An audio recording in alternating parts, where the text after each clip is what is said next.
Roger Marshall joins me now. Mr. Senator, I think the whole thing was a waste of time. What say you?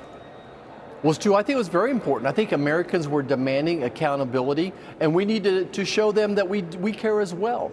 By not having a trial yesterday, first of all, it set the Constitution on fire. It's unconstitutional to not have an impeachment trial after getting the articles. But by not doing this trial, it's basically telling the family of Laken Riley, we don't care about you. The 250,000 American families that have lost a young loved one to fentanyl poisoning, it's like telling them, we don't care. Not having that trial yesterday is going to give Joe Biden an excuse to keep the border open. So I think it was important for us to do everything we could, and I hope the people of the states of Montana, Ohio, hold their senators accountable. Can we now conclude that the only way for a real change of border policy is to elect a new president? That's the way it is, isn't it?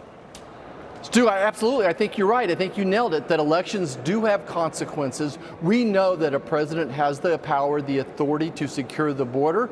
Joe Biden actually wants just the opposite. He wants these 11 million people who have crossed the border to come into our country. He thinks they turn into voters for the Democrat Party. Yes, there's things that the legislators could do.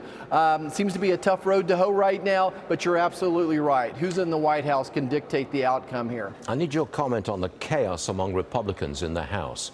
It is quite possible that Speaker Johnson will lose his position and will have Hakeem Jeffries become the Speaker, and he's a Democrat. Aren't you Republicans worried about what happens, the consequences in the election in November? You know, absolutely. I think we all understand that family fights are best kept internal.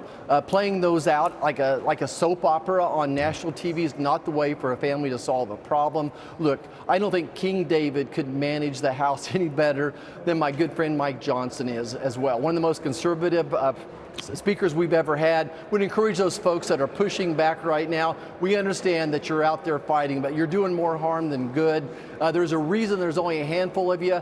Nobody's following you, that you're not leading. You're actually being detrimental to the American public and certainly to the Republican Party. I would agree with that. Senator Roger Marshall, I'm sorry it was so short on time today, but my apologies to you, but come back and see us again real soon. Mr. Senator, thank you very much. Sure. Thanks, Stu.